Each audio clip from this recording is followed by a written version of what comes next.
Qué suerte encontrarme con gente tan querida.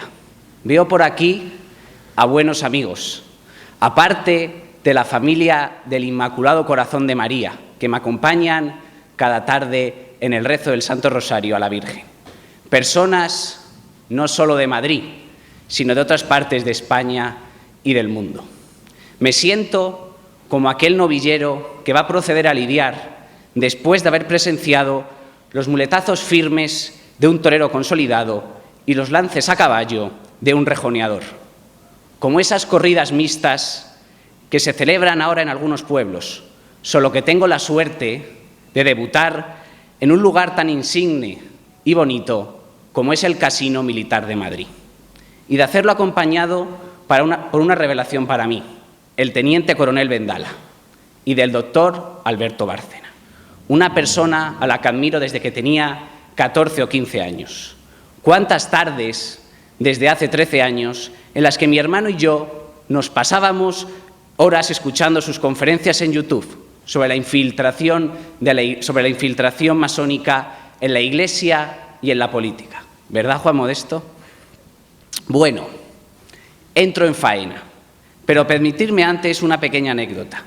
Cuando decidí estudiar Derecho y Ciencias Políticas en la Universidad CEU San Pablo, una de mis mayores ilusiones era tener como profesor a Alberto Bárcena, ya fuera en Historia y Sociedad o en Doctrina Social de la Iglesia. Lamentablemente no hubo suerte, aunque os debo confesar que me compré sus apuntes en reprografía en Julián Romea 18. Y estuve además en primera fila, cuando a las 8 de la mañana nos dio una lección magistral, muy parecida a la que hemos recibido hoy. Yo me encuentro compartiendo cartel con él y también con Vendala. Solo puedo dar gracias a Dios, a María, a Luz de Trento y por supuesto también a Christoph y a Manrique también, por haberme dado esta oportunidad y haber contado conmigo. Me han pedido que hable del papel que debe de asumir la jerarquía eclesiástica. Y lo primero que se me viene a la mente es, ¿quién soy yo para hablar de todo esto? ¿Soy yo, que no soy más que un mero fiel, una persona realmente capaz y legitimada para abordar esta cuestión? Lo cierto es que lo dudo. Por ello, en esta conferencia hablaré desde la voz de algunos hombres sabios y cultos que nos deben de servir de faro y fundamento en estos momentos de oscuridad y de crisis, pero también de esperanza.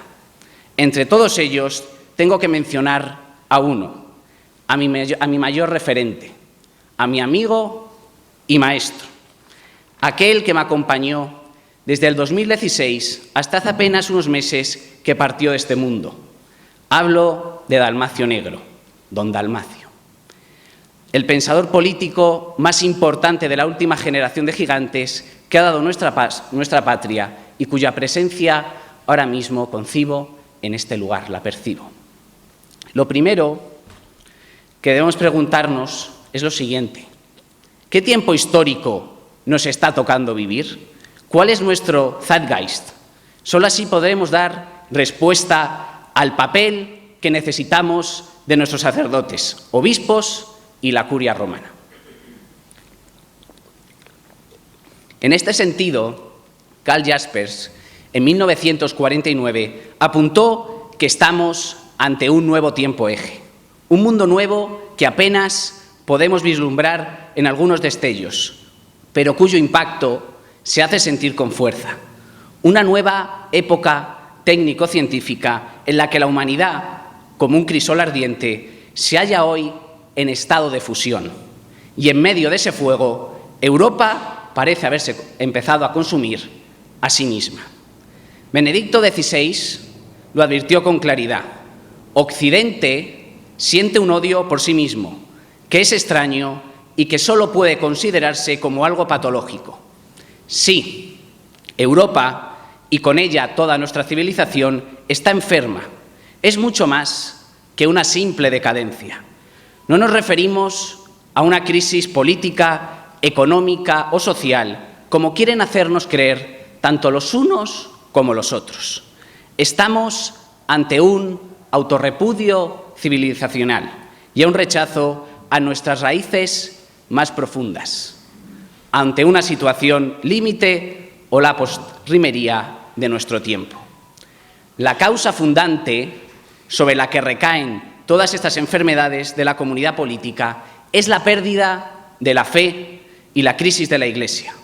Según Dalmacio Negro, Europa está espiritualmente enferma. Existe una situación de decadencia, de descivilización. La crisis de la religión conlleva la crisis de la moral, la política y el derecho.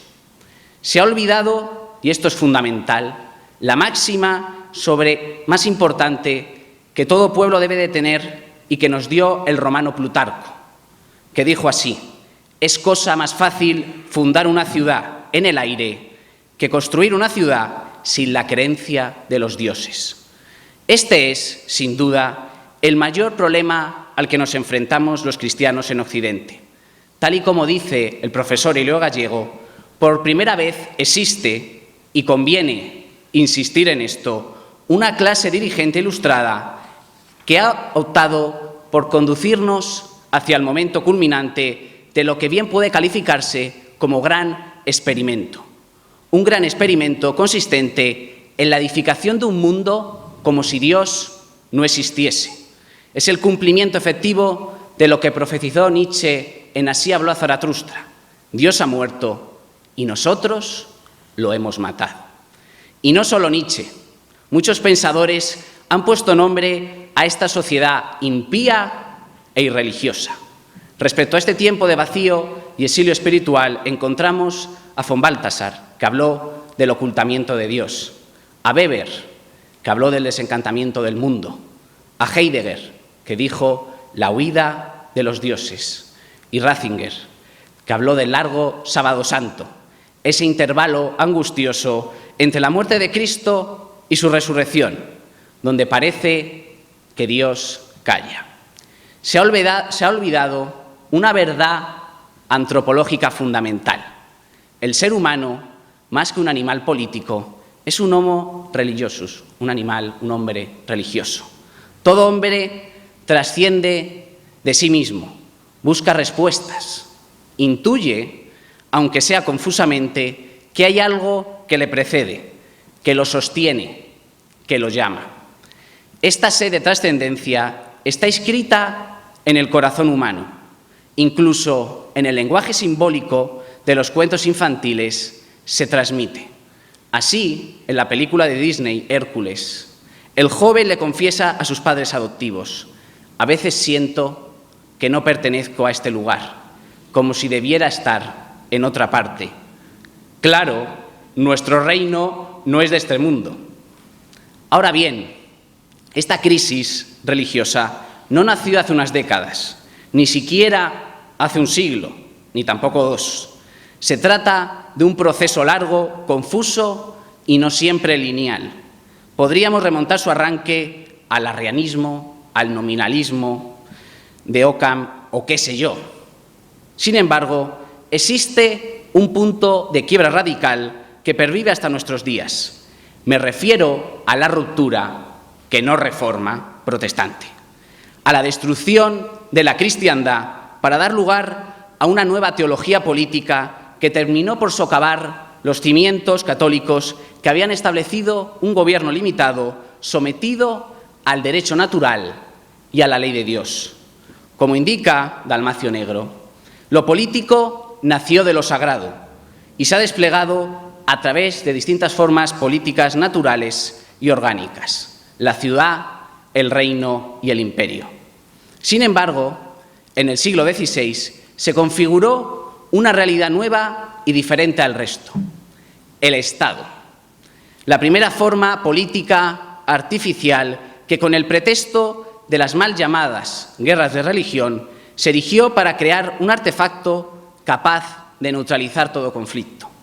Carl Schmitt lo entendió cuando pronunció su celebérrimo adagio: todos los conceptos centrales de la moderna teoría del Estado son conceptos teológicos secularizados.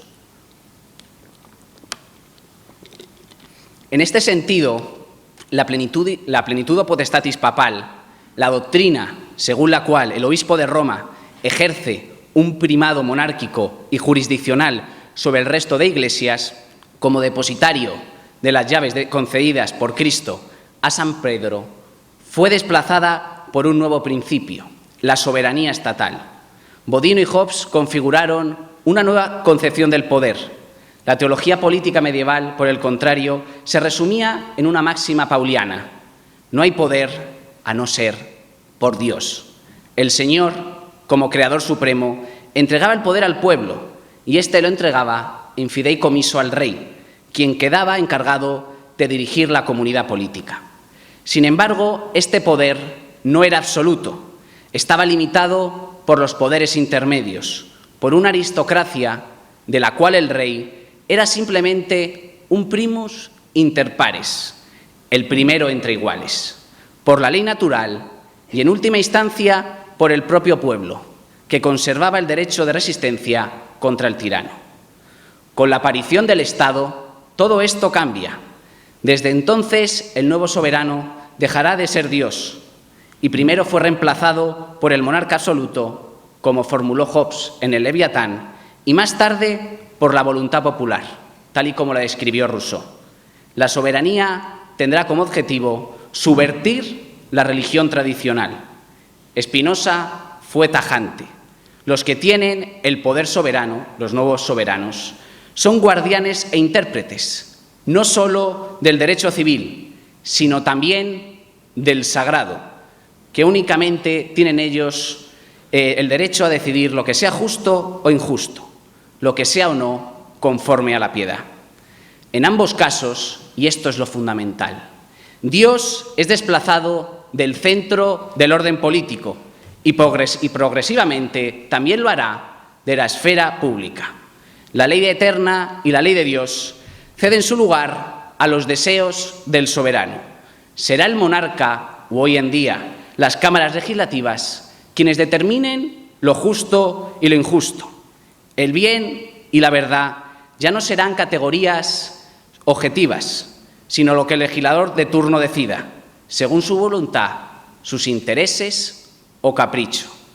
Dicho de otra forma, el aborto o la eutanasia serán un crimen o un derecho según lo que diga el Congreso de los Diputados o el Tribunal Constitucional. Por ello, lo que antes era considerado un asesinato, por el simple voto de 350 hombres, se convierte en una supuesta liberación y un derecho. ¿A qué punto de enajenación mental hemos llegado? Cualquiera de ustedes probablemente se estará preguntando: ¿por qué nos está contando todo esto? ¿Por qué nos está dando esta mala lección de filosofía política? Incluso puede que alguno se haya dormido, y si ha sido así, la verdad es que no le juzgo. Pero lo cierto es que detrás de esta deriva histórica arrancan casi todos los males que nos afligen.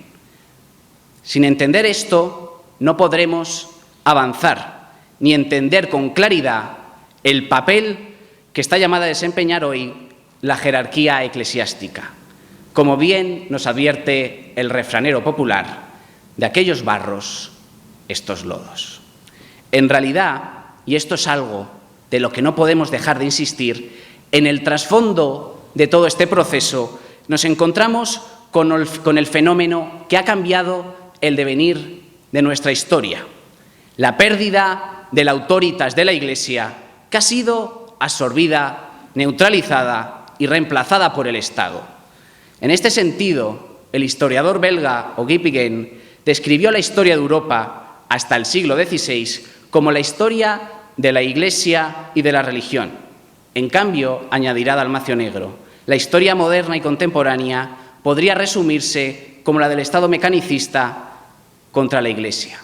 Con ello, se rompió lo que él llama la dialéctica permanente entre la autoritas de la Iglesia, custodia del orden natural establecido por creación divina, y la potestas de los órdenes políticos concretos.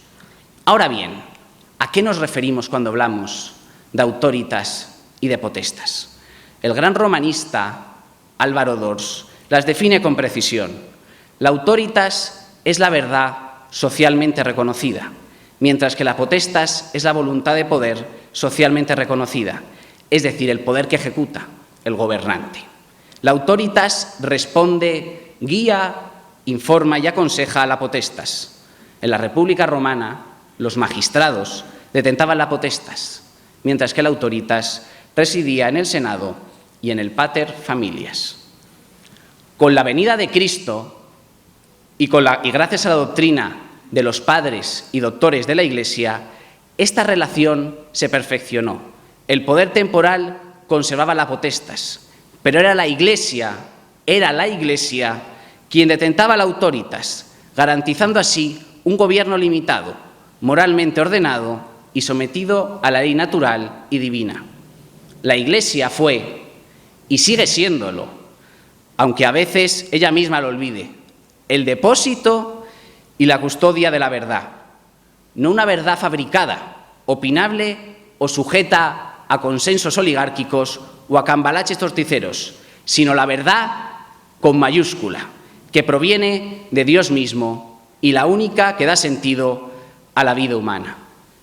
Por todo ello, debemos afirmar con claridad: el Estado ha sido el mayor instrumento revolucionario que ha socavado los cimientos de nuestra civilización y ha tenido, no lo olvidemos, un enemigo principal, el cristianismo, una religión, la religión, que nos recuerda que al César hay que darle a lo que es del César, sí, pero también que a Dios hay que darle lo que es de Dios.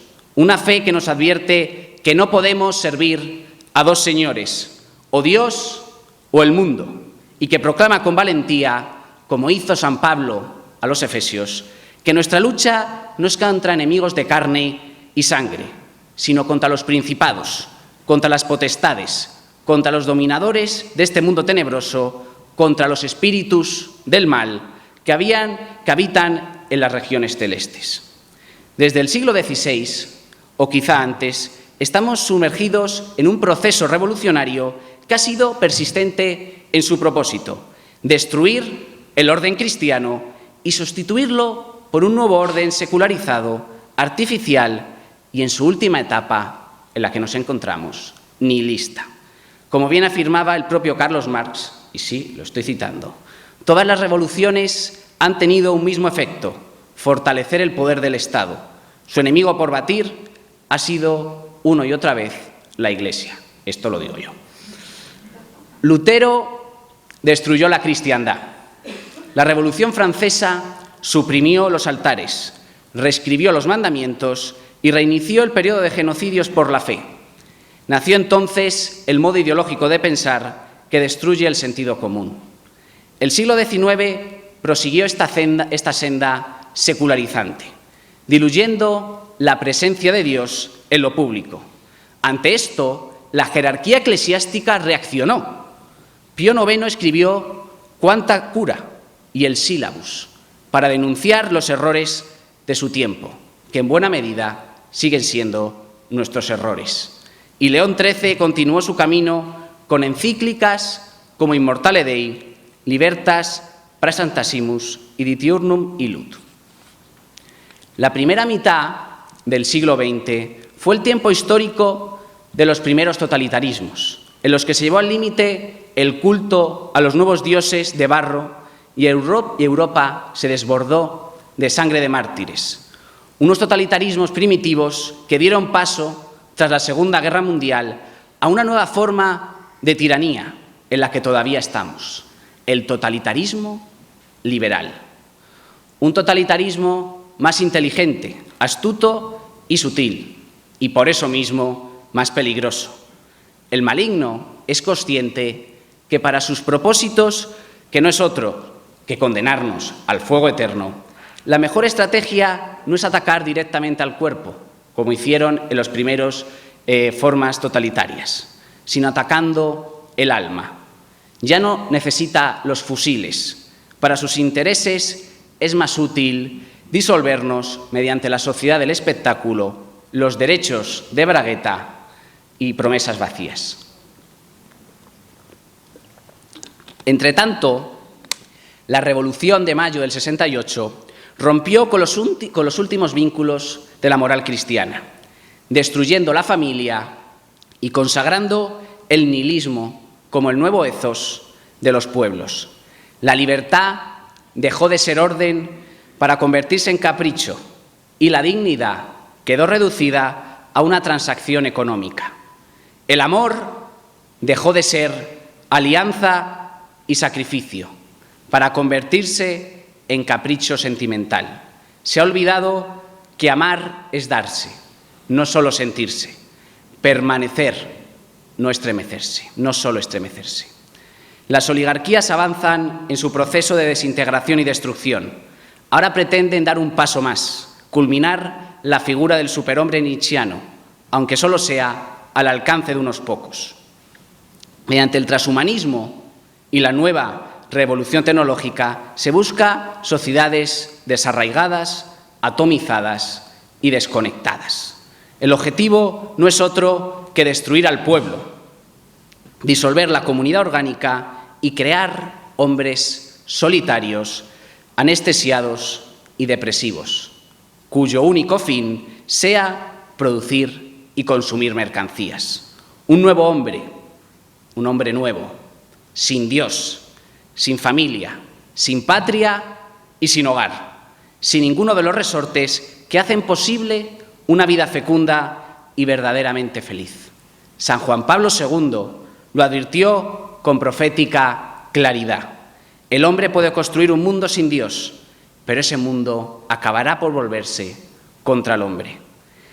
Este es el verdadero escenario en el que nos encontramos, no en el que nos narran desde la televisión, los periódicos, las radios o en el Congreso de los Diputados.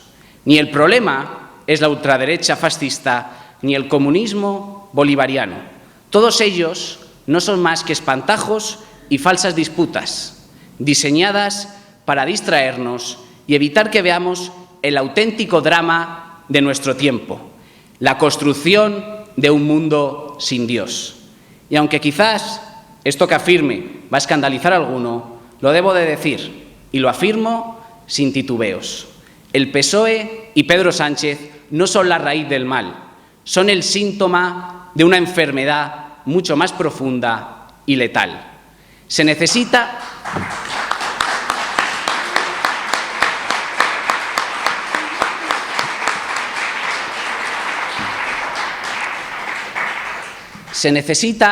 un cambio de rumbo radical, sí, radical, en el que los fieles de Cristo tenemos una clara misión y papel que asumir, pero en el que no podemos recorrer este camino solos. Las ovejas necesitan a un pastor que las guíe y las sostenga. El pueblo católico, por su parte, necesita a buenos pastores que sean faro en mitad de la tempestad, guardianes de la fe, vigilantes frente al saqueo de los lobos que acechan al rebaño. Es fundamental que la jerarquía eclesiástica comprenda la raíz de todos nuestros problemas, que no es otro que la pérdida de la autoritas que legítimamente pertenece a la Iglesia. Deben entender que el mundo ha cambiado rápidamente, identificar con claridad a los enemigos y reconocer cuál es su misión. Ahora bien, ¿cómo se puede recuperar la autoritas? No les voy a engañar, no es una tarea fácil ni de corto recorrido. Implica un sacrificio y un cambio de mirada.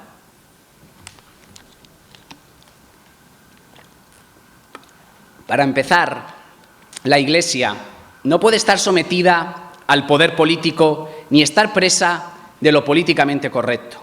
Nuestra jerarquía no puede venderse por 30 monedas de plata. No puede renunciar al magisterio o a enfrentarse a un tirano por miedo a perder la X del IRPF ni por temor a que le cobren el IBI. La verdad no se negocia, se defiende, como hizo San Ambrosio de Milán con el emperador Teodosio, cuando le negó la entrada en el templo hasta que no pidiera perdón a Dios. Debemos de dejar de consumir mercancía ideológica disfrazada de neutralidad, pero profundamente venenosa y falsa. El laicismo y el llamado Estado aconfesional son un oxímoron que tratan de ocultar, de esconder una realidad. El Estado nunca es neutral, siempre sirve a una cosmovisión, a un credo y a unos intereses, aunque traten de ocultarlo. Nuestra patria es una muestra de ello. España no es un Estado aconfesional, como nos dicen. España es un Estado confesionalmente anticatólico, es rabiosamente ateo. Desde 1978 no se ha dejado de legislar, no han hecho otra cosa que legislar contra la ley natural y contra la fe. Leyes del divorcio, aborto, ideología de género, transexualismo, eutanasia y hasta reformas del Código Penal para perseguir a los que rezan frente a los abortorios. Por otro lado, y ante esto, nuestros sacerdotes no pueden estar callados ni presas del miedo. Por otro lado, nuestros sacerdotes y todos los obispos, incluido el de Roma, deben interiorizar que la Iglesia no es un club social, una asociación de vecinos o un centro de reunión para hacer amigos. La esposa de Cristo no es una ONG. Su presencia en el mundo no puede reducirse a la asistencia material o al diálogo complaciente. Su presencia en este mundo debe buscar primordialmente la salvación de las almas. Su misión es sobrenatural y su fin eterno. El despertar católico que necesitamos no será posible sin un clero valiente, que asuma su vocación con radicalidad y sin complejos. Un sacerdote no es un funcionario, ni un gestor, ni un animador sociocultural, ni un agente del consenso. El sacerdote es un testigo de lo eterno en medio de lo cambiante. Es voz de la verdad en medio del ruido de las ideologías. Es puente entre el cielo y la tierra. Cuando un sacerdote habla con claridad, predica sin miedo y administra los sacramentos con reverencia y fidelidad a la doctrina, está restaurando el orden de las cosas, está poniendo a Dios en el centro. Por ello es necesario que los clérigos no permanezcan atrincherados en los templos ni escondidos tras las sacristías. Los púlpitos deben volver a ser faros de verdad y no simples plataformas para discursos tibios que confunden. Es fundamental que los pastores estén en la calle, vestidos como lo que son y proclamando sin miedo la palabra viva de Cristo. Europa, por desgracia, ya es tierra de misión, aunque nos duela.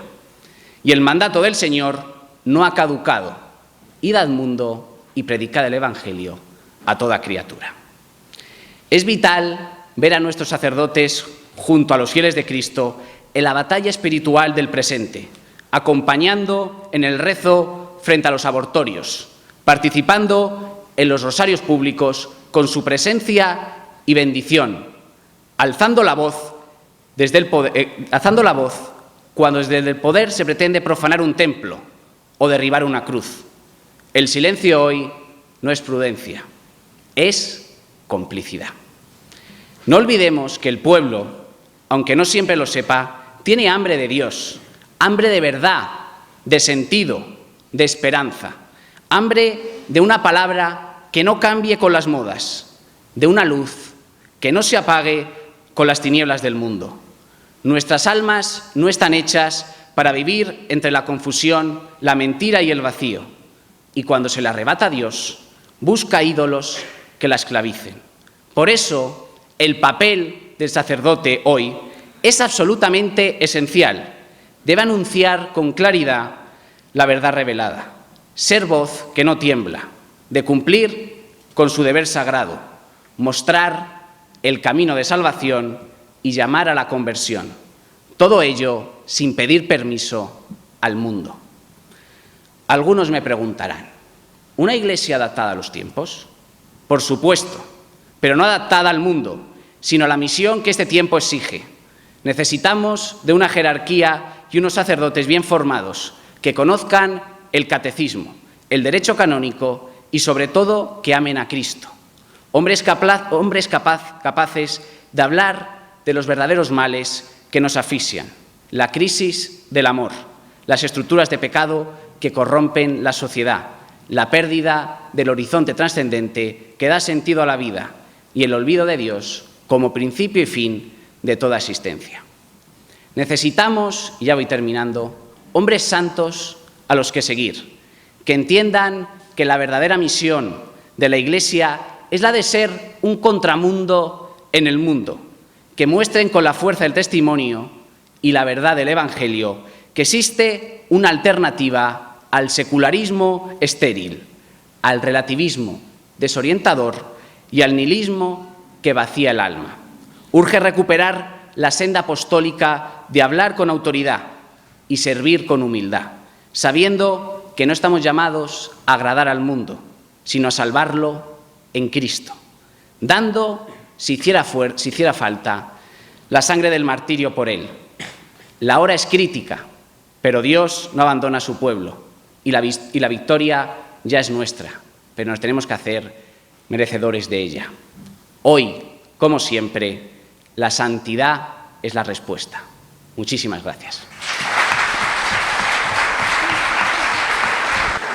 Y efectivamente, como acabamos siempre en el Rosario de Ferraz, nuestro grito de guerra ante este mundo. ¡Viva Cristo Rey! ¡Viva! ¡Viva la Santísima Virgen! ¡Viva! ¡Viva España Católica! ¡Viva!